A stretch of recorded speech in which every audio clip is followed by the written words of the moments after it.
और मेहमान से मुलाकात का समय हो गया। चलिए उनसे बातें करते हैं, गुफ्तगू करते हैं, कुछ अपनी कहते हैं, कुछ उनकी सुनते हैं। और आज की हमारी मेहमान भी बहुत स्मार्ट सी डायनामिक पर्सनालिटी के साथ हमारे साथ स्टूडियो में वंदना सक्सेना। वंदना, बहुत बहुत स्वागत है आपका। शुक्रिया प्रीति जी, और थैंक यू इतनी बढ़िया इंट्रोडक्शन के लिए। बहुत आभारी हूँ मैं आपकी यहाँ पर आज मुझे बुलाने के लिए, और बहुत अच्छा लग रहा है मुझे। बहुत मजा आने वाला है अगले आधे पौने घंटे हमें साथ में। थैंक यू सो मच जी। और थैंक यू तो मैं भी करना चाह रही थी, क्योंकि मुझे देखने से ऐसा लगा नहीं था कि ये चुलबुली सी जो चंचल प्रकृति की जो ये लड़की है, ये लेखिका है, ये लिखती है, इसके अलावा ये सॉफ्ट स्किल ट्रेनर है। मतलब अच्छे बड़े बड़े पद आप संभाल रही हैं। तो मैं सोच रही थी कि कुछ सीखूं आपसे, कुछ ज्ञान ले लूं, तो मैंने सोचा बुला ही लेती हूँ।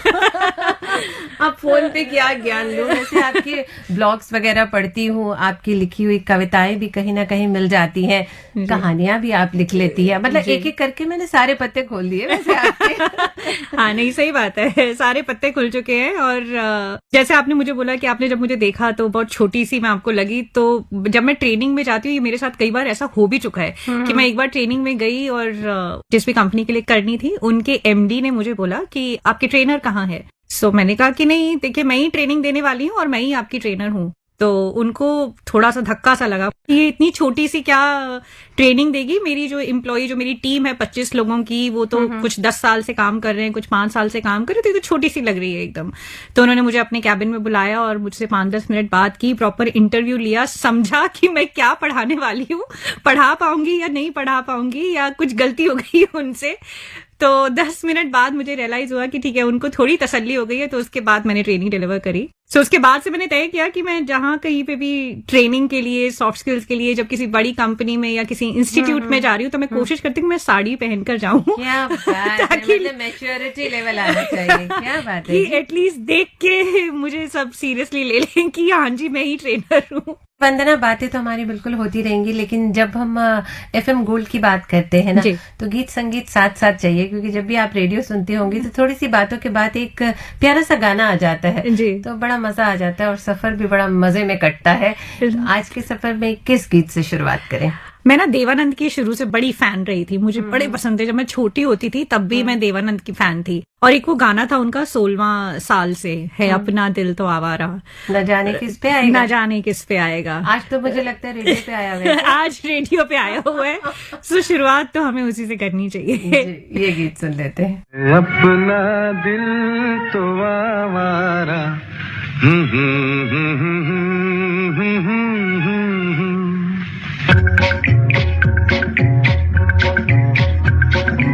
अपना दिल तो आवारा, न जाने किस पे आएगा।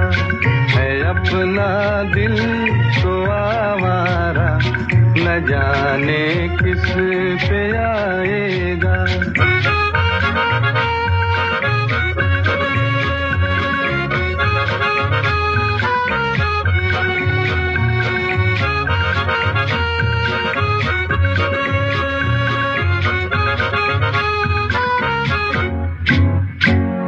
हसीनों ने बुलाया, गले से भी लगाया, बहुत समझाया, यही ना समझा।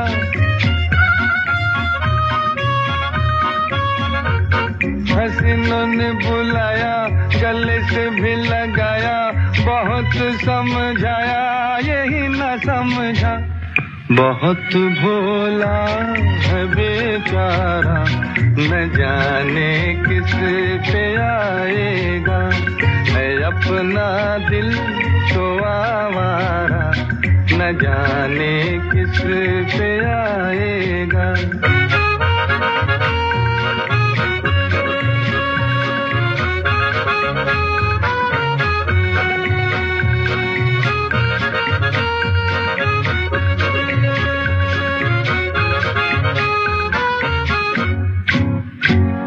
अजब है दीवाना, न दर्द न ठिकाना, ज़मीं से बेगाना, फलक से जुदा।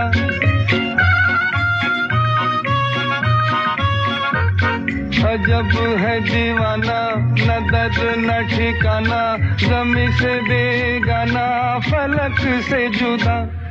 ये एक टूटा हुआ तारा, न जाने किस पे आएगा, है अपना दिल तो आवारा, न जाने किस पे आएगा।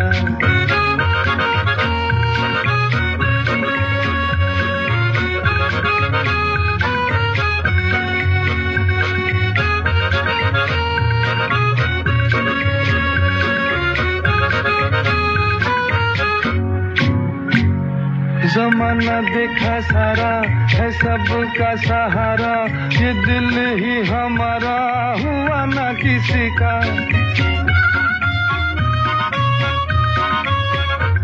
ज़माना देखा सारा है सबका सहारा, ये दिल ही हमारा हुआ ना किसी का। सफर में है ये बंजारा, न जाने किस पे आएगा, है अपना दिल तो आवारा, न जाने किस पे आएगा।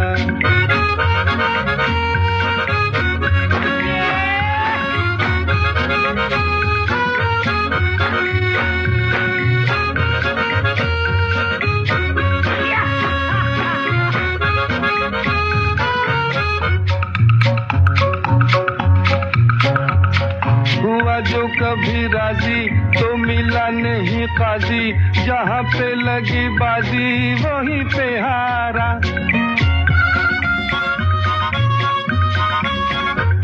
हुआ जो कभी राजी तो मिला नहीं काजी, जहाँ पे लगी बाजी वहीं पे हारा।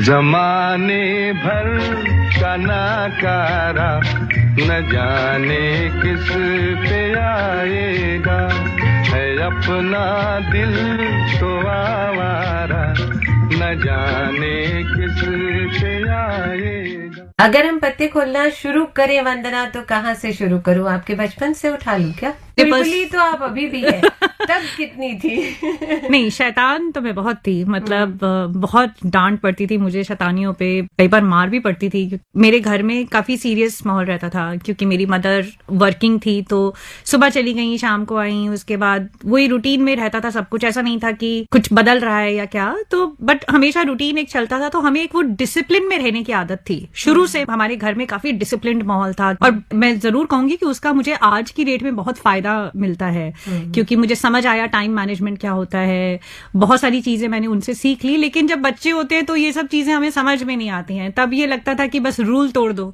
घर का बना हुआ कोई रूल है तो उसको तोड़ दो। तो बहुत डांट पड़ती थी, बहुत शैतानी करती थी मैं। बचपन तो ऐसे ही बीत गया, स्कूल से आए, खेले, पढ़ाई की, और उसके बाद शाम में बट इंटरेस्ट जो था या जो मेरा स्वभाव था या झुकाव था, वो कहानियों की तरफ बहुत था।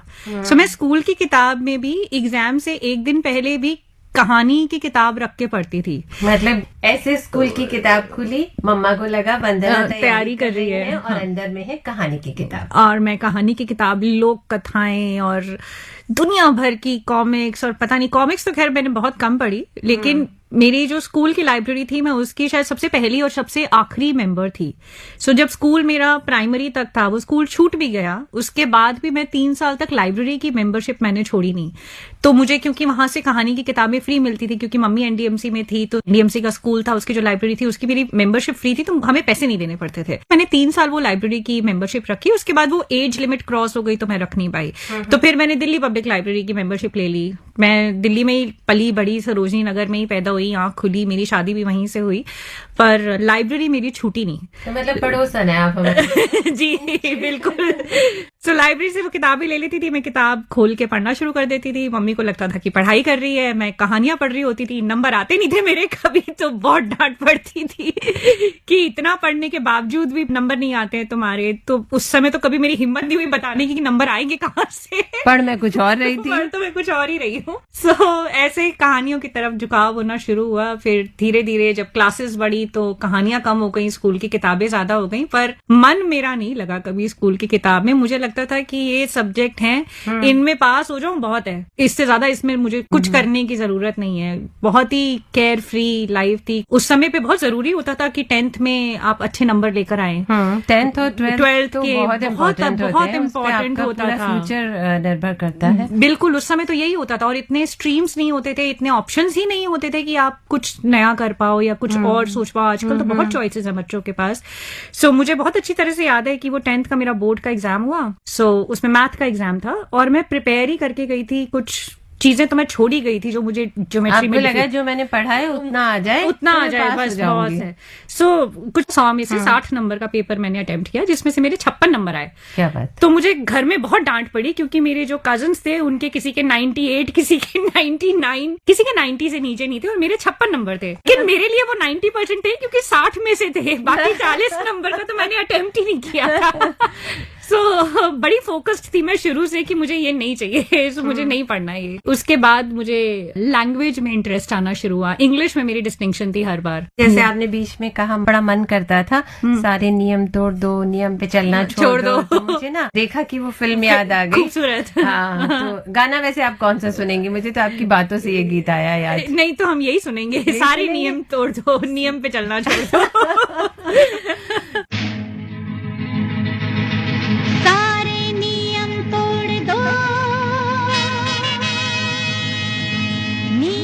चलना छोड़ दो,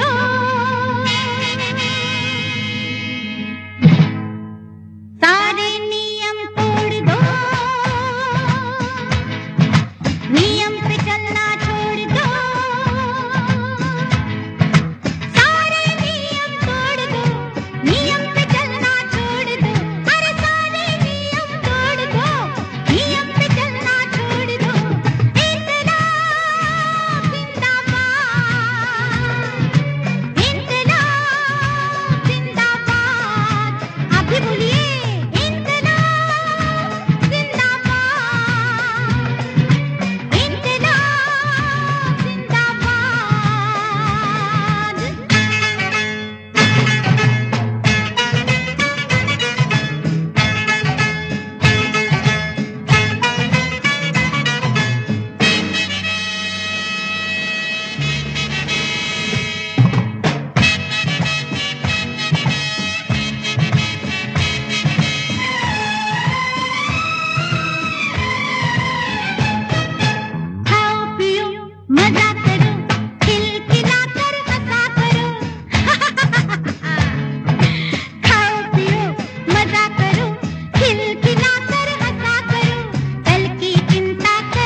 दिन के 24 घंटों में 8 घंटे है सोने के और 4 है खाना पीना, 2 है रोने सोने के।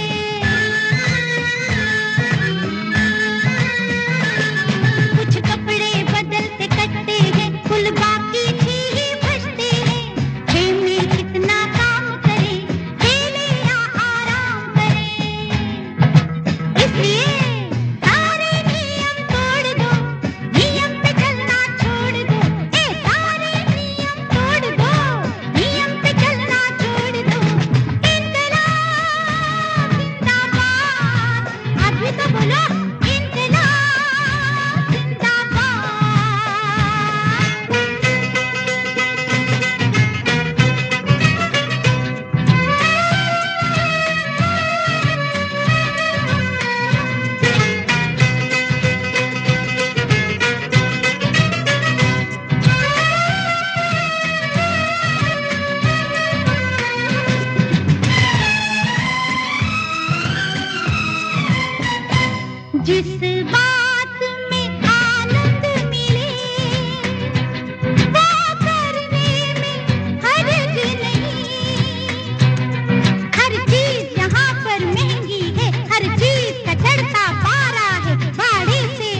आपने ट्यून किया है एफएम गोल्ड 100.1 मेगाहर्ट्ज पर। प्रोग्राम आज के मेहमान और स्टूडियो में हमारे पास चुलबुली मेहमान वंदना सक्सेना। मुझे क्यों लग रहा है कि मैंने आपके साथ वो टैगलाइन सी लगा दी है।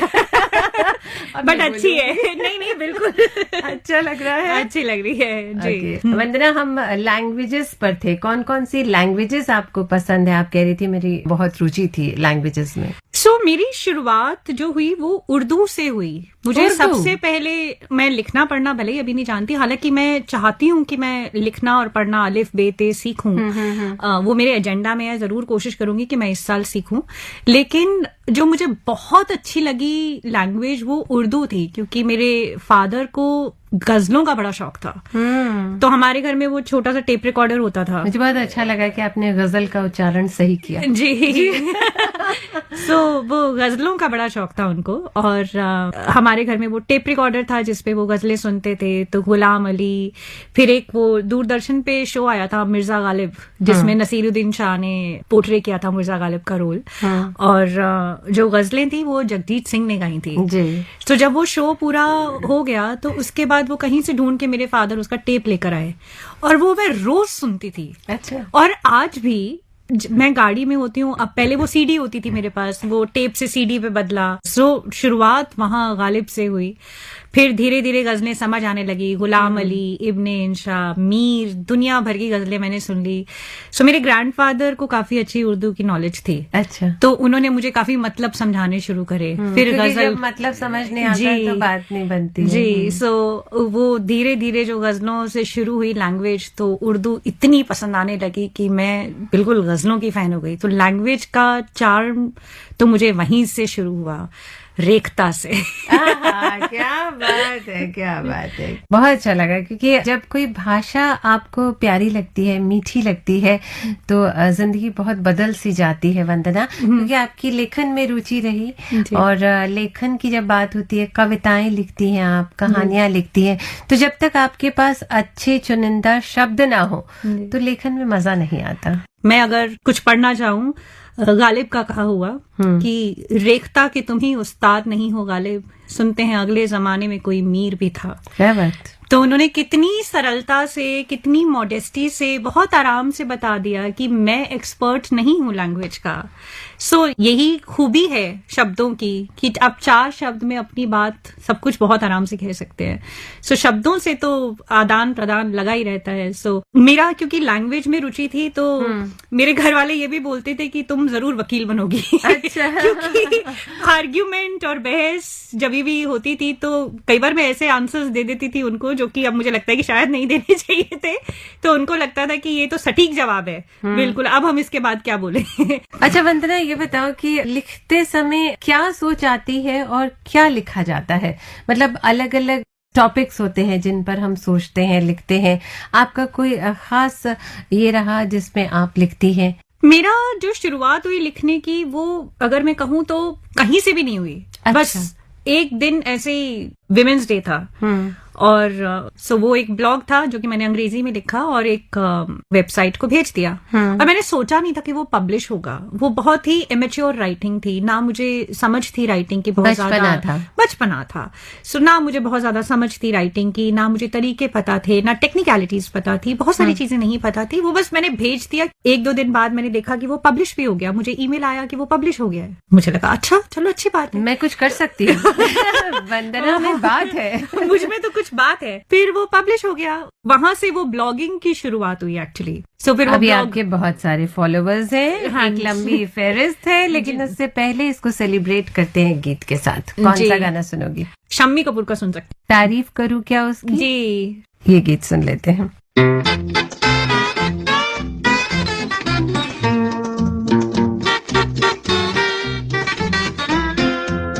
ये चांद सा रोशन चेहरा, जुल्फों का रंग सुनहरा, ये झील सी नीली आंखें, कोई राज है इनमें गहरा। तारीफ करूं क्या उसकी जिसने तुम्हें बनाया। ये चांद सा रोशन चेहरा, जुल्फों का रंग सुनहरा, ये झील सी नीली आंखें, कोई राज है इनमें गहरा। तारीफ करूं क्या उसकी जिसने तुम्हें बनाया।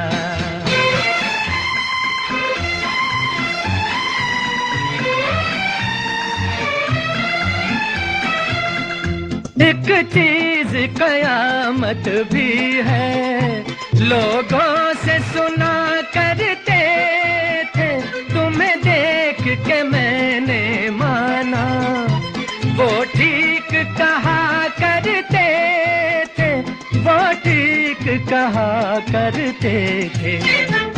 है चाल में तेरी जालिम कुछ ऐसी बला का जादू, 100 बार संभाला दिल को पर हो के रहा बेकाबू। तारीफ करूं क्या उसकी जिसने तुम्हें बनाया। ये चांद सा रोशन चेहरा, जुल्फों का रंग सुनहरा, ये झील सी नीली आंखें, कोई राज है इनमें गहरा। तारीफ करूं क्या उसकी जिसने तुम्हें बनाया।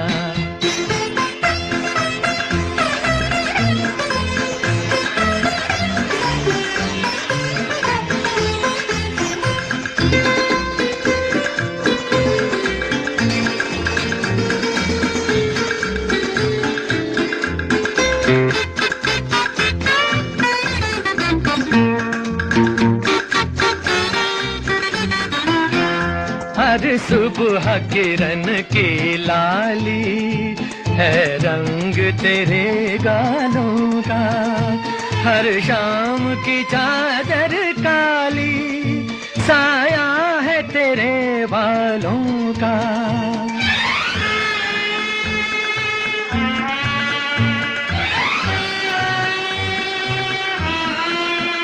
हर सुबह किरण की लाली है रंग तेरे गालों का, हर शाम की चादर काली साया है तेरे बालों का, साया है तेरे बालों का। तू बल खाती एक नदिया, हर मौज तेरी अंगड़ाई, जो इन मौजों में डूबा उसने ही दुनिया पाई। तारीफ करूं क्या उसकी जिसने तुम्हें बनाया। ये चांद सा रोशन चेहरा, जुल्फों का रंग सुनहरा, ये झील सी नीली आंखें, कोई राज है इनमें गहरा। तारीफ करूं क्या उसकी जिसने तुम्हें बनाया। मजा आ रहा है वंदना आपसे बात करके, और जैसे हमने कहा आपके बहुत सारे फॉलोवर्स हैं और धीरे धीरे आपने वो फहरिस्त इतनी लंबी कर ली है कि आपको भी नहीं पता था कि आप इतना अच्छा लिखती हैं, और धीरे धीरे आपकी लेखनी में भी सुधार आते गया। लेकिन अब मुझे ये मन कर रहा है जानने का कि ये सॉफ्ट स्किल ट्रेनर ये कैसे बन गई आप? ये जरा अलग सा हट के कुछ लग रहा है। हाँ, ये कुछ हटके है, वो मेरा काम है एक्चुअली। मैं जब छोटी थी तो मुझे बड़ा शौक था पढ़ाने का, तो मेरा जो छोटा भाई था मैं उसको लेके बैठ जाती थी कि तुम पढ़ो। खुद तो मैं पढ़ती नहीं थी, लेकिन मुझे दूसरों को पढ़ाने का बड़ा शौक था। सो मैं उसको लेके बैठ जाती थी, भले ही मेरे नंबर अच्छे नहीं आते थे लेकिन उसके अच्छे आते थे। जो उसको आप पढ़ा देती थी अच्छे से। टीचर अच्छी थी मैं शुरू से, लेकिन मैं टीचर नहीं बनना चाहती थी क्योंकि मुझे लगता था कि मैं सुबह 7 बजे उठ के, तो अभी तो 12 साल में स्कूल गई हूँ, फिर ले जाऊंगी अब दोबारा मैं स्कूल ले जाऊंगी। स्कूल तो मैं दोबारा 7 बजे उठ के नहीं जा सकती, तो बेटर है कुछ मैं ऐसा करूं। ह्यूमन रिसोर्स में काम शुरू किया, ऑपरेशन से, फिर धीरे धीरे स्ट्रैटेजिक में। फिर इसके लिए कोई ट्रेनिंग भी लिया आपने, प्रशिक्षण भी लिया? नहीं, नॉट रियली, बहुत स्पेसिफिक कोचिंग नहीं की इसके लिए, क्योंकि मेरे राइटिंग स्किल्स अच्छे थे शुरू से। तो जिस भी ऑफिस में मैं काम करती थी वहां मेरे राइटिंग स्किल्स यूज हो जाते थे, चाहे वो मार्केटिंग टीम के लिए हो, चाहे वो फायदा मिलता था, अकाउंट्स टीम के लिए हो, मार्केटिंग के लिए प्रेजेंटेशंस बना देती थी, अकाउंट्स के लिए ईमेल्स लिख देती थी। तो जिस ऑफिस में मैं काम करती थी उनके वहां बहुत सारे टेलीकॉलर्स थे जिनको बहुत सारी रिपोर्ट्स बनानी होती थी। तो उन्होंने मुझे बोला कि आपके क्योंकि राइटिंग स्किल्स अच्छे हैं तो आप एक ट्रेनिंग कर लीजिए और बाकी लोगों को भी सिखा दीजिए कि कैसे अच्छा लिखना है। सो वो 10-11 साल पहले मैंने कोई पहली ट्रेनिंग डिलीवर की, कम्युनिकेशन स्किल्स। उस समय कंटेंट राइटिंग नहीं होता था, उस समय बिजनेस इंग्लिश राइटिंग होता था। ओके। तो वो मैंने पहली ट्रेनिंग डिलीवर करी 10-12 साल पहले, और उसके बाद धीरे धीरे एक के बाद एक फिर कम्युनिकेशन स्किल्स हुआ, फिर आगे आगे चीजें बढ़ती गई, टीम बिल्डिंग स्किल्स हुआ, बहुत चीजें करती रही। फिर धीरे धीरे करके फिर जब पैंडेमिक आया कोविड आया, सब लोग घर पे बैठे थे। फिर एक इंस्टीट्यूट ने मुझे बोला कि क्या आप राइटिंग स्किल्स हमारे स्टूडेंट्स को सिखा सकती हैं ऑनलाइन। सो उससे पहले मैंने कभी ऑनलाइन क्लासेस ली नहीं थी, तो मेरे लिए वो लर्निंग एक्सपीरियंस था। और मुझे शुरू से बड़ा शौक है कि चलो ये काम इतने साल कर लिया, बोर हो गए, कुछ नया कर लेते हैं। परिवर्तन प्रकृति का नियम है वंदना, करते रहना चाहिए। और मैं बहुत जल्दी बोर हो जाती हूँ। मतलब साड़ी भी अगर एक बार पहन ली तो मुझे लगता है महीना भर अब रिपीट नहीं करनी है। तो आपका वार्डरोब बहुत ही रिच होगा। साड़ियों के मामले में मैं कह सकती हूँ, बाकी नहीं, बट साड़ियों का कलेक्शन अच्छा है मेरा। सो वहां से ट्रेनिंग्स शुरू हुई। फिर उन्होंने धीरे धीरे मुझे बिहेवियरल ट्रेनिंग्स देने शुरू करे, व्यावहारिक ट्रेनिंग देने शुरू करे, interview skills, team building skills, leadership skills, conflict management. So वहां से वो शुरुआत हुई और पिछले 4 साल में बिल्कुल इवॉल्व हो गई मैं as a soft skill trainer. हालांकि ट्रेनिंग में काफी टाइम तक डिलीवर कर चुकी थी, बट वो एक नया चेंज था जिसमें फिजिकल, वर्चुअल, हर तरह की ट्रेनिंग मैंने करी। मैंने भी बहुत कुछ सीखा एज अ ट्रेनर। सो वहां से वो ट्रेनिंग्स की शुरुआत से ही। सो स्पेशलाइजेशन हमेशा राइटिंग रहा, लेकिन बाकी बिहेवियरल ट्रेनिंग्स भी करने में मुझे बड़ा मजा आता है। जी, तो एक गाना सुन लेते हैं वंदना। जी, कौन सा गाना सुनोगे आप? सो एक गाना था, जाने कहाँ मेरा जिगर गया जी। कहाँ चला गया? वैसे अभी तो यही था, अभी यही था, मैं तलाशते हैं। जी। जाने कहाँ मेरा जिगर गया जी, अभी यही था किधर गया जी। किसकी अदाओं पे मर गया जी, बड़े बड़े अखियों से डर गया जी। अरे जाने कहाँ मेरा जिगर गया जी, अभी यही था किधर गया जी। किसकी अदाओं पे मर गया जी, बड़ी बड़ी अखियों से डर गया जी।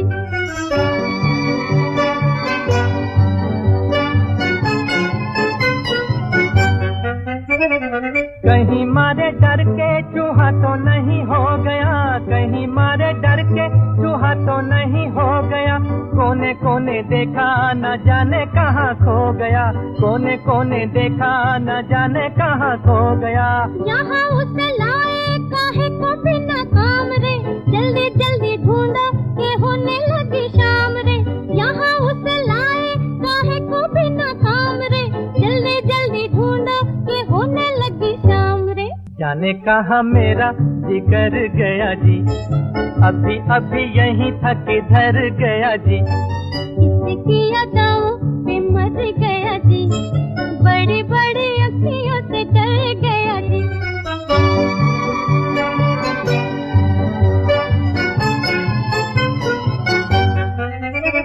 कोई उल्फत की नजर जरा फेर दे, कोई उल्फत की नजर जरा फेर दे।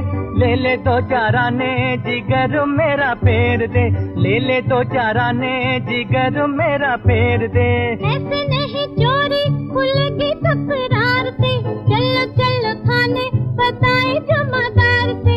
ऐसे नहीं चोरी खुलेगी तकरार से, चलो चलो थाने बताए जमादार से। जाने कहाँ मेरा जिगर गया जी, अभी यही था किधर गया जी। किसकी अदाओं पे मर गया जी, बड़ी बड़ी अखियों से डर गया जी।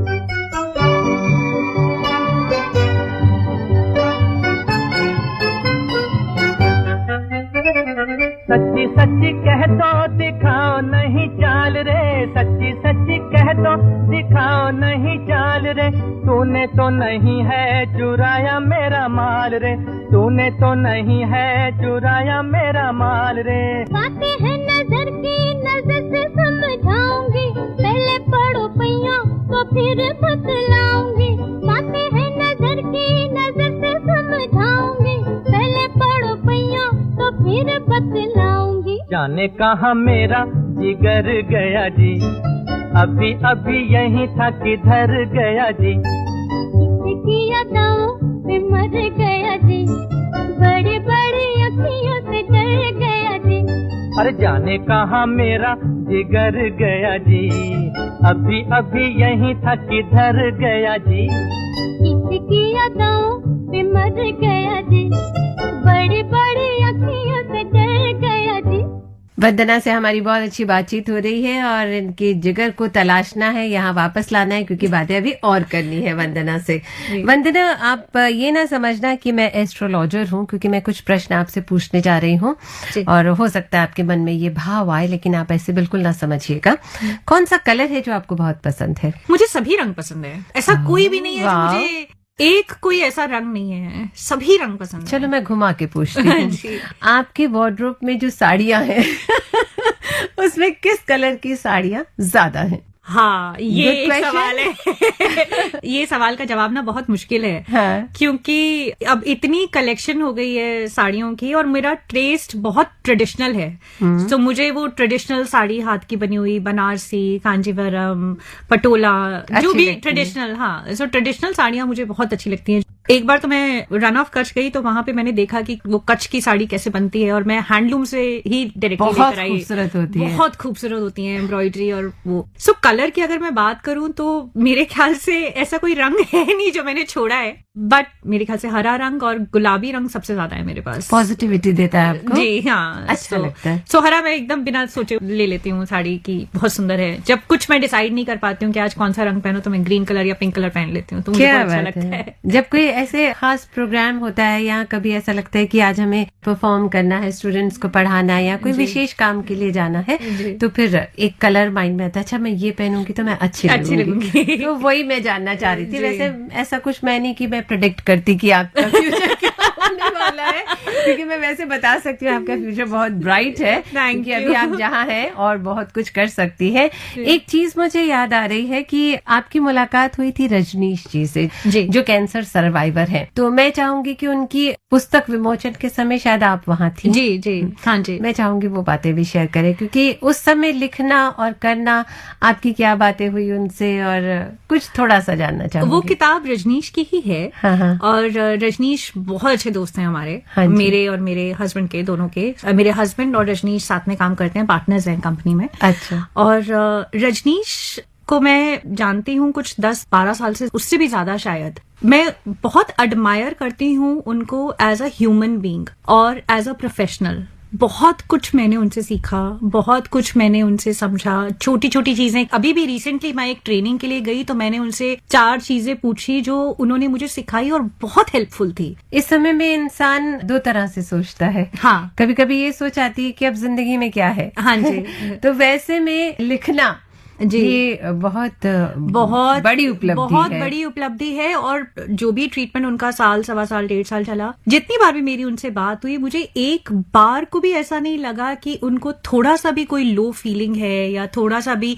बल्कि जब हम वो पुस्तक विमोचन के समय वहां पर थे, बुक लॉन्च के समय वहां पर थे, तो वहां पे सारे डॉक्टर्स भी थे जिन्होंने उनको ट्रीट किया, और उनके एक्सपीरियंसेस थे कि इससे बढ़िया पेशेंट हमें नहीं मिले कोई। मुझे ना फिल्म आनंद याद आ गई, जी। राजेश खन्ना की, है ना। जी।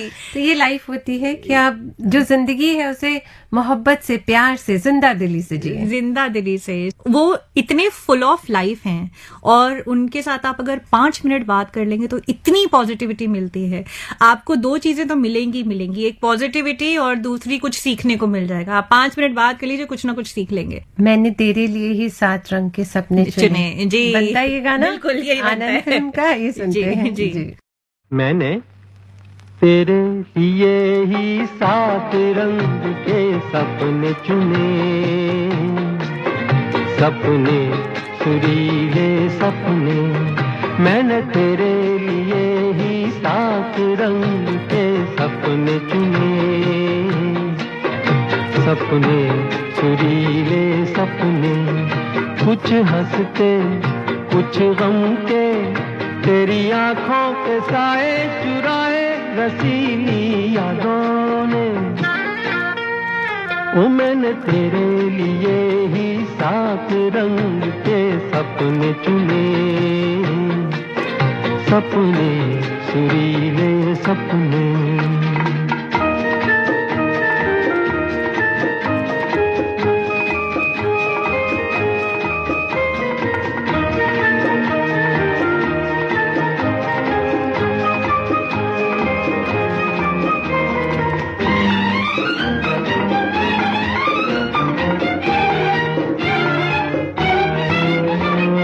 छोटी बातें छोटी छोटी बातों की है यादें बड़ी, भूले नहीं बीती हुई एक छोटी घड़ी। छोटी छोटी बातों की है यादें बड़ी, भूले नहीं बीती हुई एक छोटी घड़ी। जन्म जन्म से आंखें बिछाई तेरे लिए इन राहों ने, ओ मैंने तेरे लिए ही सात रंग के सपने चुने, सपने सुरीले सपने।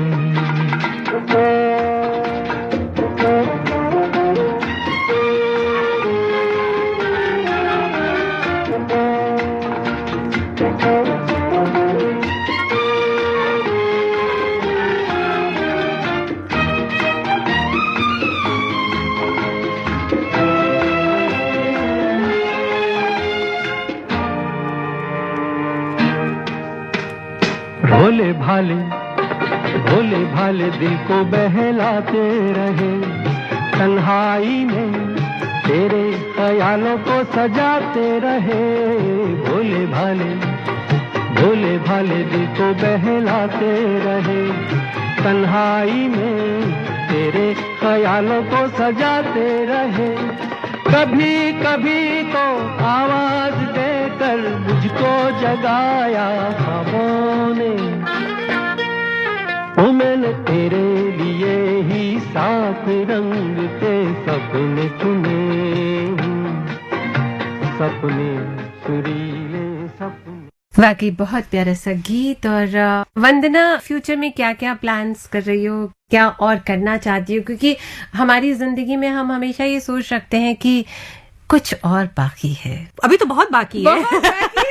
मैं आपको एक बात अगर बताऊं तो जब हम 20 साल के होते हैं तो और काम करना शुरू करते हैं, लगता है अरे बहुत बड़े हो गए। हाँ। फिर जब 30 के होते हैं तो मैं अपनी उम्र नहीं बता रही हूँ, बट जब 30 के होते हैं तब लगता है कि ओहो अब तो जिंदगी शुरू हुई है। फिर जब आपके बच्चे थोड़े से बड़े हो जाते हैं, आप थोड़े से सेटल हो जाते हैं लाइफ में, थोड़ी ईज आ जाती है। फिर 40 के जब हम होते हैं तो लगता है ओहो ये तो नई जिंदगी है। सो मेरे साथ वो शुरू हुआ है अब। सो मुझे लगता है कि अभी तो बहुत बाकी है, बहुत कुछ करना बाकी है।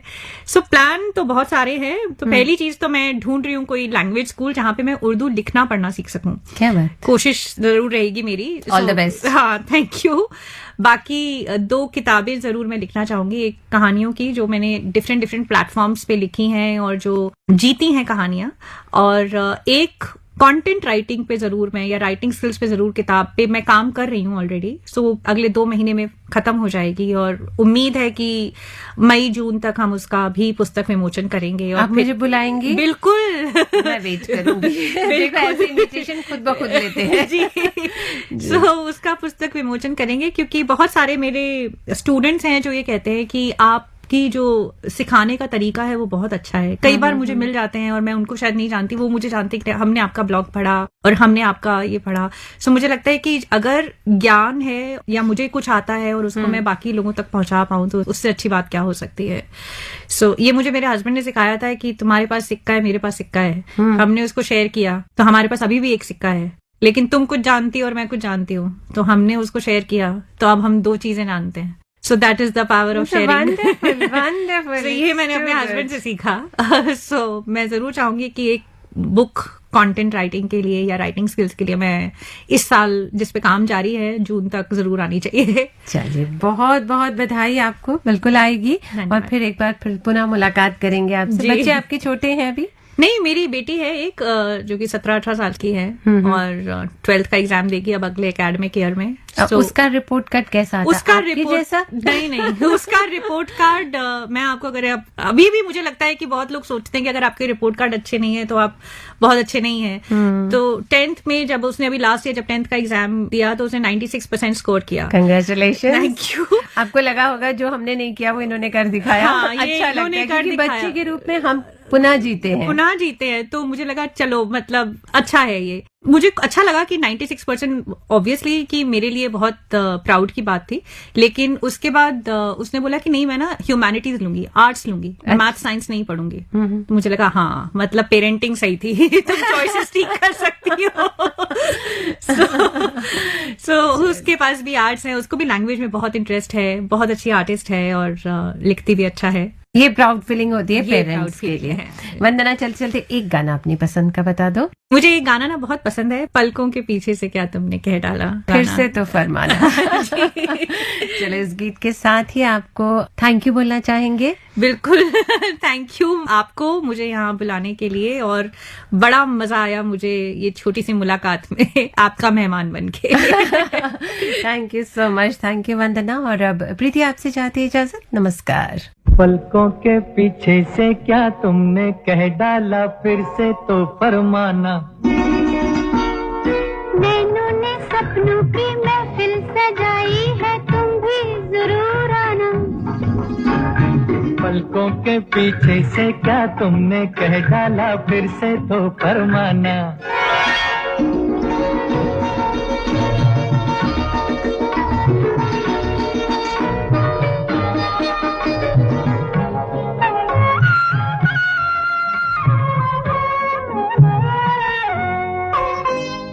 तौबा मेरी तौबा, मुश्किल था एक तो पहले ही दिल का बहलना। आफत फिर उस पे लट में तुम्हारा मुखड़ा छिपा के चलना। हाय तौबा मेरी तौबा, मुश्किल था एक तो पहले ही दिल का बहलना। आफत फिर उस पे लट में तुम्हारा मुखड़ा छिपा के चलना। ऐसे ना बोलो, पड़ जाए मुझको शर्माना। पलकों के पीछे से क्या तुमने कह डाला, फिर से तो फरमाना। हो नैनों ने सपनों की महफिल सजाई है, तुम भी जरूर आना। पलकों के पीछे से क्या तुमने कह डाला, फिर से तो फरमाना।